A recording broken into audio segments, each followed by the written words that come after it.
प्यारे बच्चों, natural speak English academy YouTube में आज चैनल में आपका हार्दिक स्वागत। आज हम कक्षा 5 की NCERT की पर्यावरण की पाठ्यपुस्तक से अध्याय पहले बासोड़ा की थाली का अध्ययन करेंगे।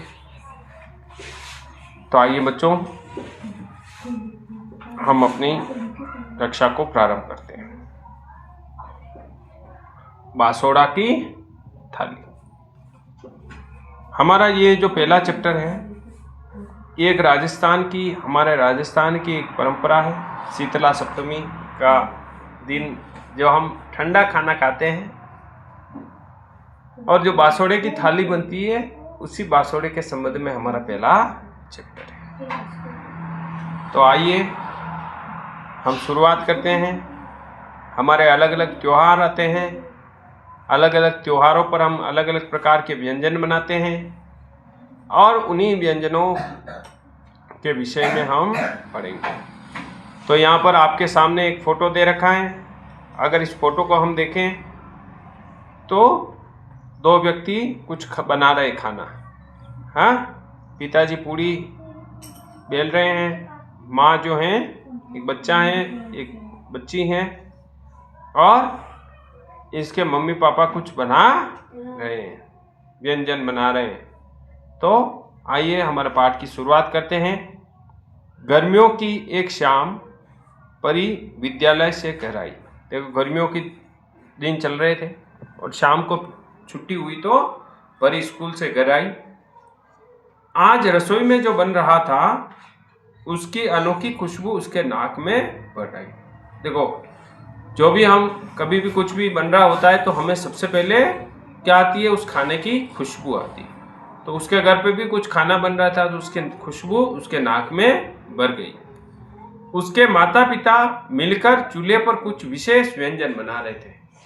चूल्हे पर जो खाना बन रहा था, मम्मी और पापा दोनों मिलकर बना रहे थे और डेली वाला नहीं था, कुछ स्पेशल बन रहा था आज। उसी समय परी का सहपाठी बोलते हैं बेटा, साथ में पढ़ने वाला, अर्जुन खेलने के लिए उसके घर आ गया।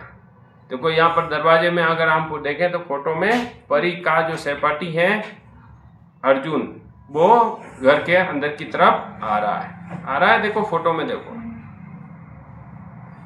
तो अर्जुन कौन है? परी का सहपाठी, उसके साथ में पढ़ने वाला लड़का। अंदर आते ही उसे खाने की खुशबू आई और वह बोला, परी, आज तो लगता है बहुत सारे पकवान बन रहे हैं। क्या कहा उसने? कि आज तो कुछ स्पेशल, बहुत सारे अलग अलग स्वादिष्ट व्यंजन बन रहे हैं। क्या आज कोई खास दिन है? उसने पूछा। परी की मां मुस्कुराई और बोली, कल शीतला सप्तमी है। कल क्या है? शीतला सप्तमी है, और जिसमें हम एक दिन पहले बना हुआ ठंडा भोजन खाते हैं, जिसे बासोड़ा कहते हैं। क्या कहा? कल शीतला सप्तमी का त्योहार है और शीतला सप्तमी को हम गर्म खाना नहीं खाके एक दिन पहले बना हुआ ठंडा खाना खाएंगे। इसीलिए हम कल का खाना आज बना रहे, और जो शीतला सप्तमी के दिन ठंडा भोजन खाते हैं उसको हम बोलते हैं बासोड़ा। क्या बोलते हैं? बासोड़ा। अब अर्जुन ने पूछा, बासोड़ा में क्या क्या व्यंजन बनाए जाते हैं? तो पिताजी ने बताया, बाजरे की रोटी, गुड़, दही, छाछ, बेसन की रोटी, मीठा चूरमा, कड़ी, केर, सांगरी और तरह तरह की सब्जियां और अचार जो है हम बासोड़े की थाली में, व्यंजन में, बासोड़े में बनाते हैं। ठीक है, इन व्यंजनों को हम बासोड़े की थाली में बनाते हैं। अब अर्जुन को बड़ा आश्चर्य हुआ कि जब ये इतना खाना बनाना है, बाजरे की रोटी बनाई, गुड़ हो गया, दही हो गया, छाछ हो गई, बेसन की रोटी हो गई, मीठा चूरमा हो गया, कड़ी, केर, सांगरी की सब्जियां हो गई, और भी बहुत सारी सब्जियां हो गई। तो वो सोच रहा है अर्जुन के मन में, क्या ये आज ही क्यों बना रहे? कल भी तो बना सकते हैं। तो अर्जुन ने पूछा, पर यह ठंडा क्यों खाया जाता है? अर्जुन ने आश्चर्य से पूछा कि ठंडा करके क्यों खाना है, गरम गरम भी तो खा सकते हैं, कल ही बना के खा सकते हैं। मां ने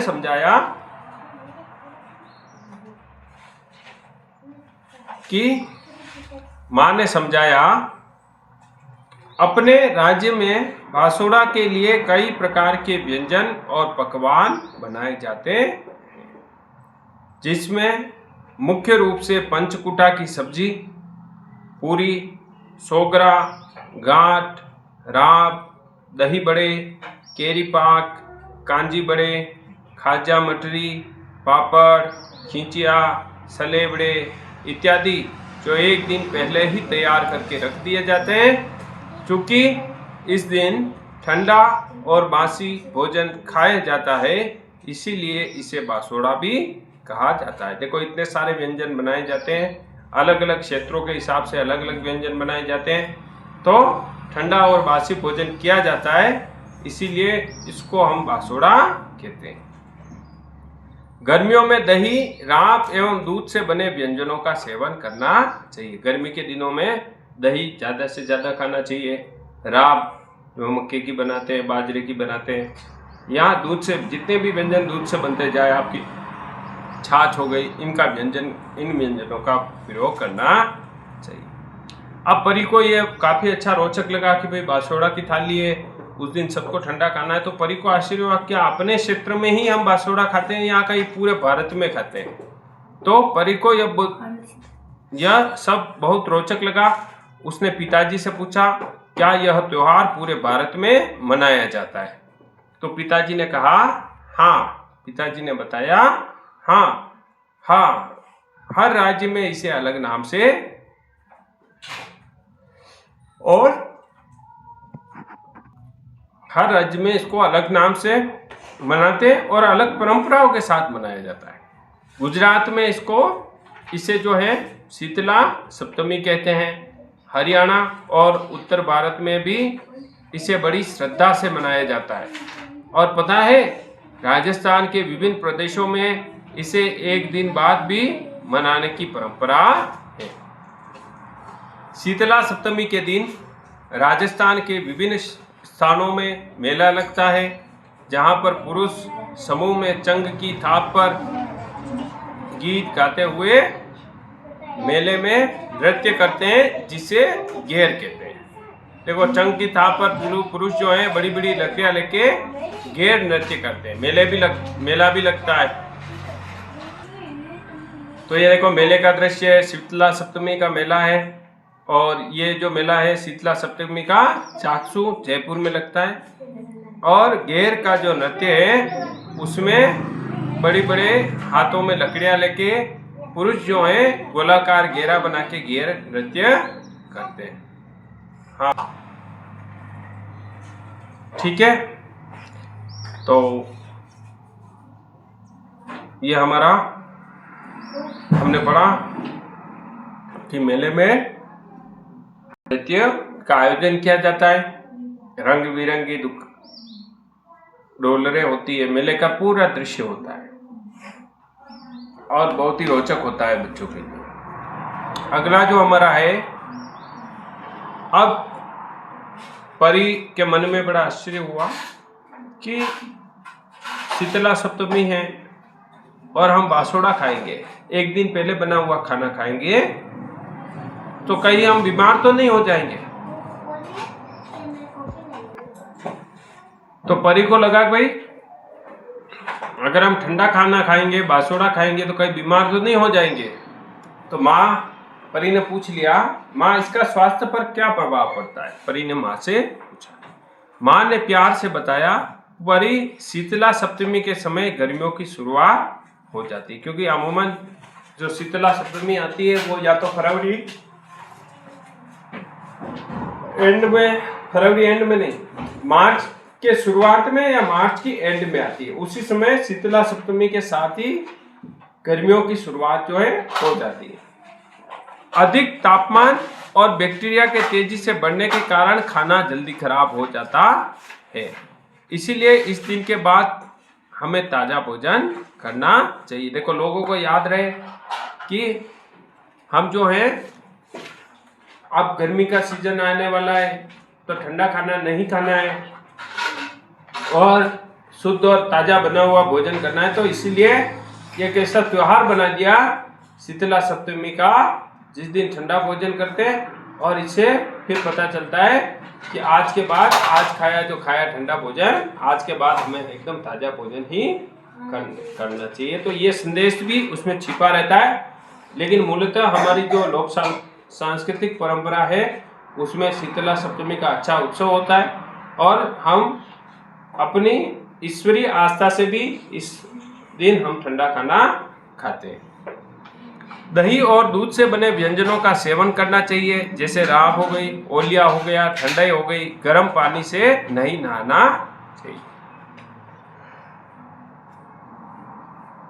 अब अर्जुन ने सोचकर कहा, क्या सभी त्योहारों के पीछे कहानियां और परंपराएं होती है? बिल्कुल होती है। हर त्योहार के पीछे बहुत सारी जो हैं परंपराएं होती है। अलग अलग त्योहारों पर अलग अलग प्रकार के व्यंजन बनाए जाते हैं, बनाते हैं ना। हाँ, दिवाली पे अलग बनता है, होली पे अलग बनता है, रक्षाबंधन को अलग बनता है, या और भी कोई उत्सव होता है तो अलग प्रकार का व्यंजन बनता है। तो ये आप एक प्रोजेक्ट भी है, आप कर सकते हो, कौन से त्योहार पे कौन सा खाना बनाते हैं। ठीक है। अब अगला, अर्जुन बासोड़ा थाली देखकर बोला, मुझे तो गर्मियां पसंद है। अर्जुन ने क्या कहा कि मुझे तो गर्मी का मौसम बहुत अच्छा लगता है। क्यों अच्छा लगता है? क्योंकि मुझे जी भर के तरबूज और खरबूजा खाने को मिलेगा। देखो, तरबूज और खरबूजा ये गर्मी के सीजन में ही खाने को मिलता है, बाकी ऑफ सीजन में ये नहीं मिलता।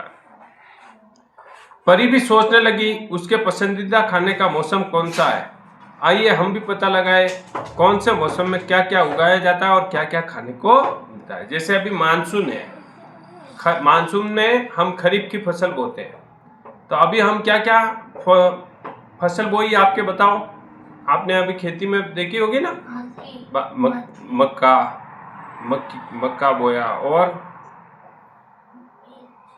ज्वार बोई और बाजरा हो गया है, मक्का, ज्वार, बाजरा और मूंगफली। हाँ, मूंगफली भी बोते हैं ना, बारिश में ही बोते हैं।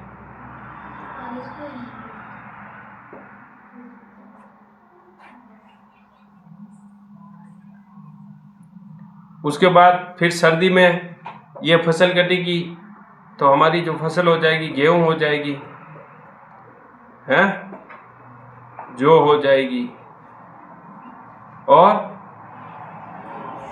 आपकी चना हो जाएगी। चना भी बोते हैं ना सर्दी के सीजन में। तो ये सारी हमारी जो है संभावित फसलें हो गई। गर्मी में तरबूज की फसल हो जाएगी, हैं, और कौन सी होगी बोलो? खरबूज की हो जाएगी। जायद का मतलब होता है जिसको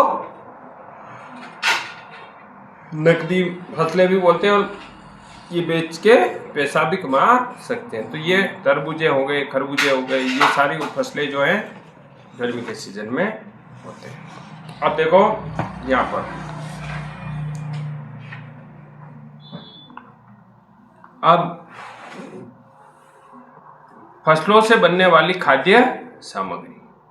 अगला जो हमारा है, जैसे आप मक्की बोई, आपने ज्वार बोई, बाजरा बोया, मूंगफली बोई खरीफ की फसलों के रूप में, तो उनसे कौन कौन सी खाद्य सामग्री बनती है वो भी आप लिख सकते हैं। माँ ने बताया कि ऋतु मानसून में उगाई जाने वाली फसलें खरीफ की फसल कहलाती है। वर्षा ऋतु के मानसून में जब बारिश के समय हम फसलें बोते हैं, उन फसलों को हम खरीफ की फसल कहते हैं। खरीफ की फसलें जून और जुलाई में बोई जाती है। देखो अभी जून का महीना, पिछला महीना गया और जुलाई चल रहा है, तो आपके खेत में ये। और शरद ऋतु जब हल्की हल्की ठंड आने लगती है उस समय इसको काटा जाता है। जैसे बाजरा हो गया, मूंगफली हो गई, मूंग हो गए, मक्की हो गई, उड़द हो गए, ये सभी खरीफ की फसलें होती है। फिर सर्दियों की बात करें, सर्दियों के मौसम में उगाई जाने वाली फसलें रबी की फसल कहलाती है।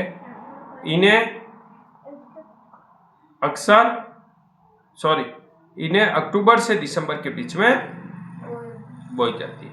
देखो जब हम अक्टूबर में हमारे खेत खाली हो जाते हैं, जब हम खरीफ की फसल को काट लेते हैं, जैसे आपके खेत में मक्की बोई, ज्वार बोई, बाजरा बोया, मूंगफली बोई, तो जब फसल पक के तैयार हो जाती है तो हम क्या करते हैं, उस फसल को काटते, और काटने के बाद उस फसल को, उससे जो दाना होता है उसको अलग करके बाकी का भूसा बना के हम फसल को वहाँ से उठा के खेत को खाली कर देते हैं।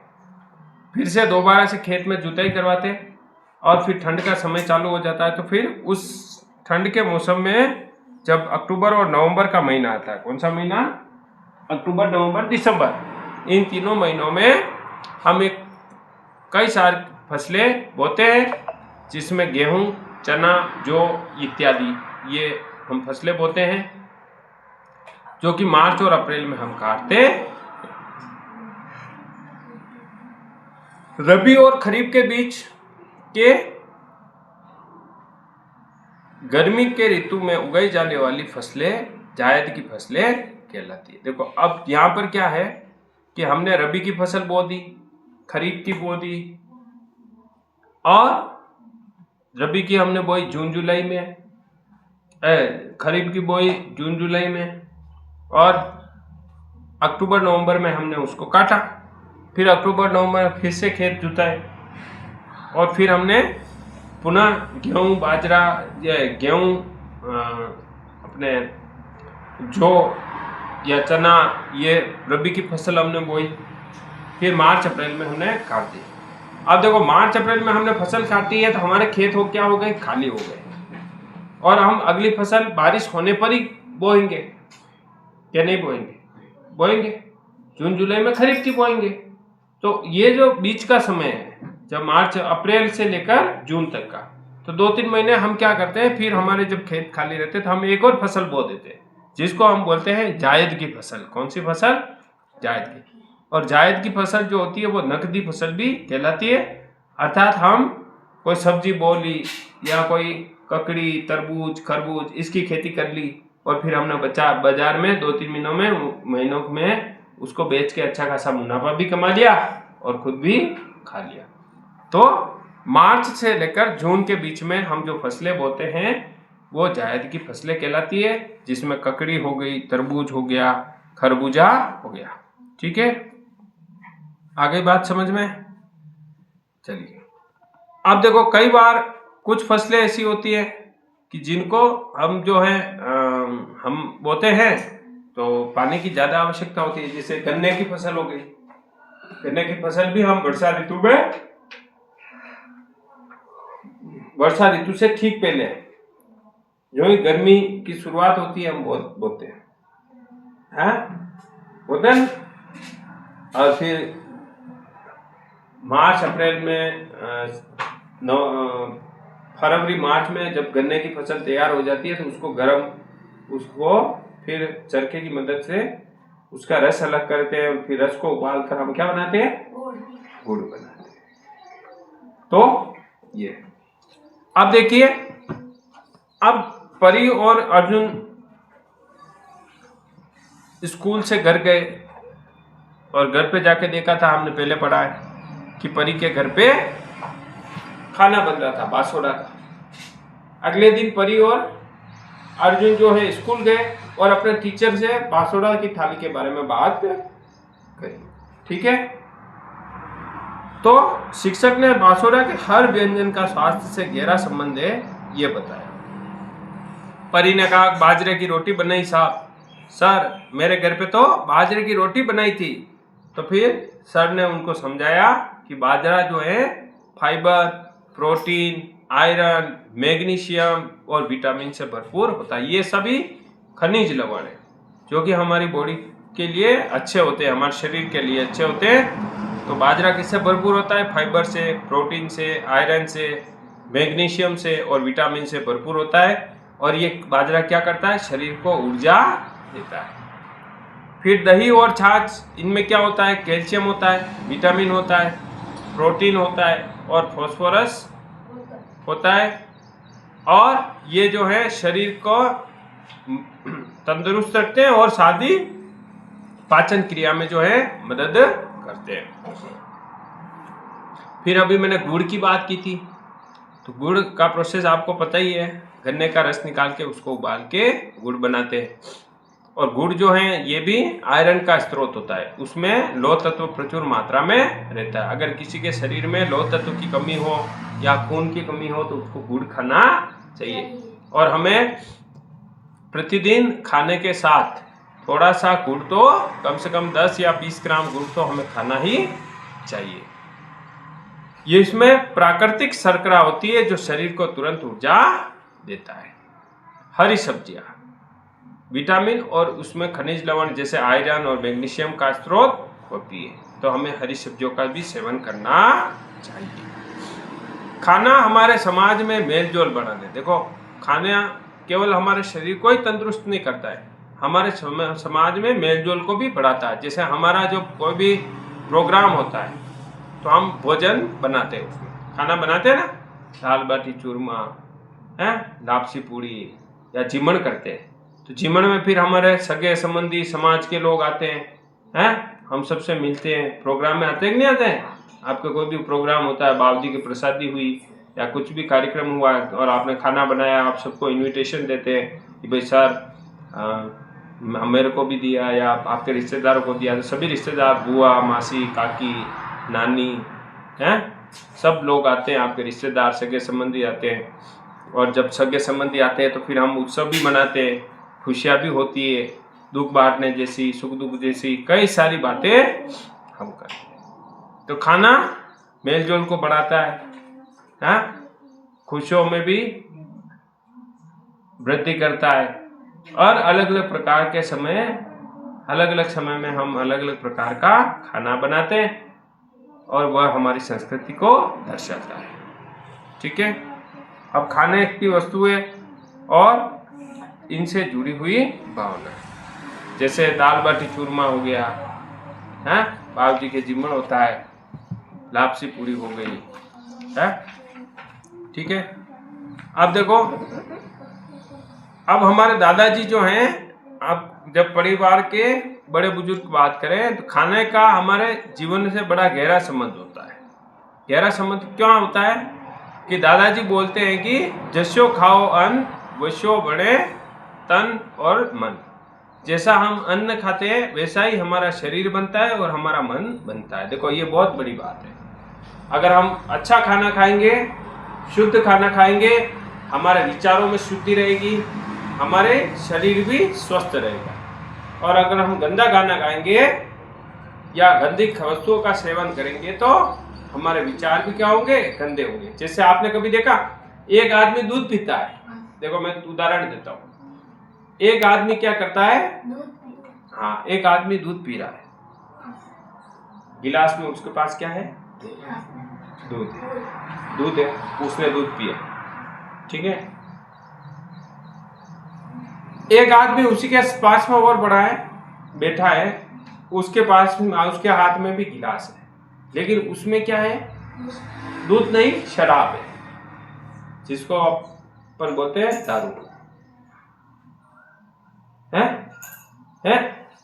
अब देखो दोनों का क्या असर होता है मैं बताता हूं। दूध पीने वाला आदमी थोड़ी देर बाद क्या करेगा?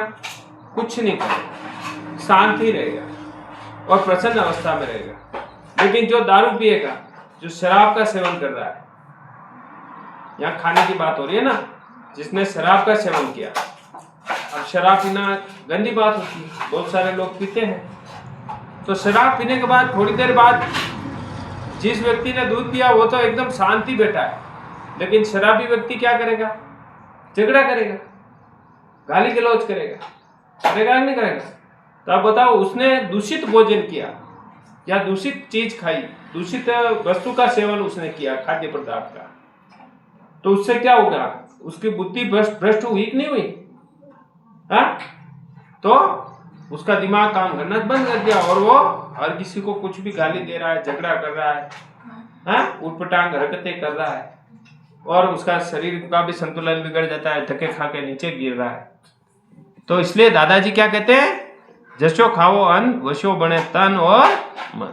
मतलब जैसा हम खाएंगे वैसा ही हमारा मन होगा और वैसा ही हमारा तन भी बनेगा। तो इसीलिए मैंने आपको ये दो उदाहरण इसलिए दिए कि हमारे खाने का हमारे मन पर कितना प्रभाव पड़ता है। पौष्टिक भोजन पर चर्चा। अब पौष्टिक भोजन में जैसे कई बार हम बाजार में जाते हैं, आपने कई सारे लोगों को देखा होगा, कोई मैगी खा रहा है, कोई चाट खा रहा है, तो ये पौष्टिक भोजन नहीं है। पौष्टिक भोजन में क्या होगा? आपका गेहूं की रोटी हो जाएगी, मक्के की रोटी हो जाएगी, बाजरे की रोटी हो जाएगी, आपके दही हो गई, छाछ हो गई, हैं? उसके बाद हरी सब्जी हो गई, हाँ?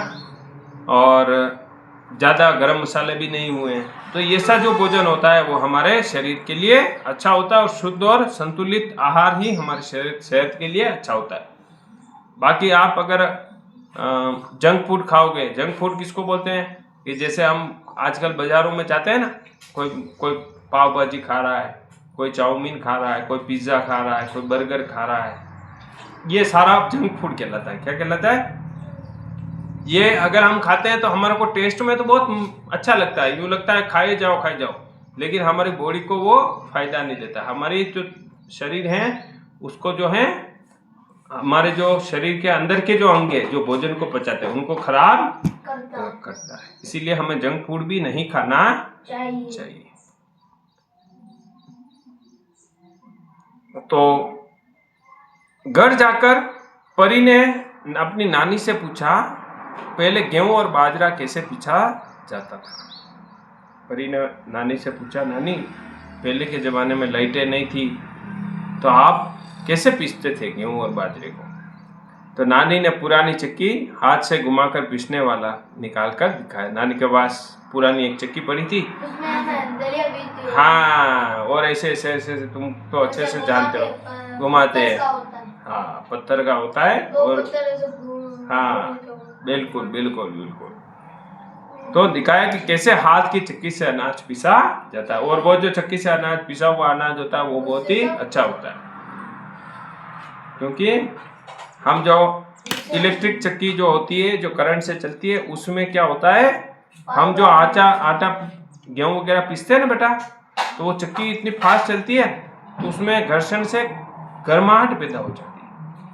तो उसमें क्या है, आटा जो आएगा गरम आएगा। क्या आएगा? तो आटा गर्म हो जाता है। उससे क्या होता है, जब हम आटा पीसते हैं उसके पोषक तत्व, और अगर हम जो हैं ये चक्की का आटा खाएंगे तो उससे क्या होगा बेटा कि पोषक तत्व नष्ट नहीं होंगे और वो हमारा सेहत भी अच्छी रहेगी। इसीलिए पुराने लोग हट्टे-कट्टे मजबूत होते थे, उनको कोई बीमारी नहीं होती। शीतला सप्तमी के अगले दिन परी और अर्जुन ने अपने छोटे भाई बहनों को दही और गुड़ खिलाया। त्योहार मनाते हुए इसका महत्व बताया कि त्योहार हमारी संस्कृति और रिश्तों को मजबूत करने का अवसर देते हैं।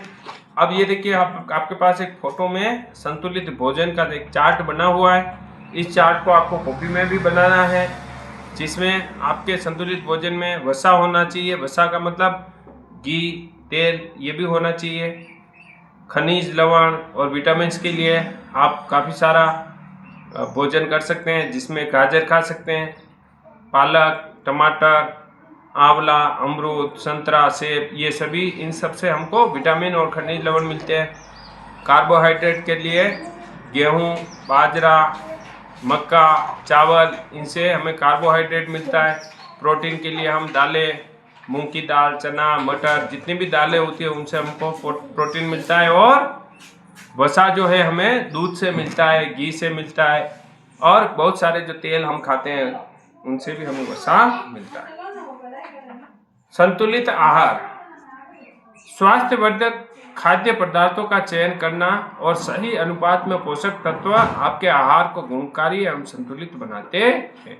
संतुलित आहार भोजन में कार्बोहाइड्रेट, प्रोटीन, वसा, विटामिन, खनिज लवण और रेशे उचित मात्रा में, फाइबर उचित मात्रा में होते हैं। देखो न तो कोई संतुलित आहार का मतलब ये होता है बेटा कि हम जो भोजन करते हैं उसमें कार्बोहाइड्रेट भी होना चाहिए, प्रोटीन भी होना चाहिए, वसा भी होनी चाहिए, विटामिन भी होना चाहिए, खनिज लवण भी होने चाहिए और फाइबर भी होने चाहिए, लेकिन उचित मात्रा में होने चाहिए। ऐसा नहीं कि वसा की मात्रा ज़्यादा हो गई, कार्बोहाइड्रेट, सभी की एक संतुलित मात्रा लेना चाहिए, तो ही वो भोजन हमारे लिए गुणकारी होता है। अगर हम किसी एक की मात्रा को ज़्यादा लेंगे तो वो भोजन हमारे लिए हानिकारक हो जाएगा। तो आज का हमारा पहला जो अध्याय है यही समाप्त होता है।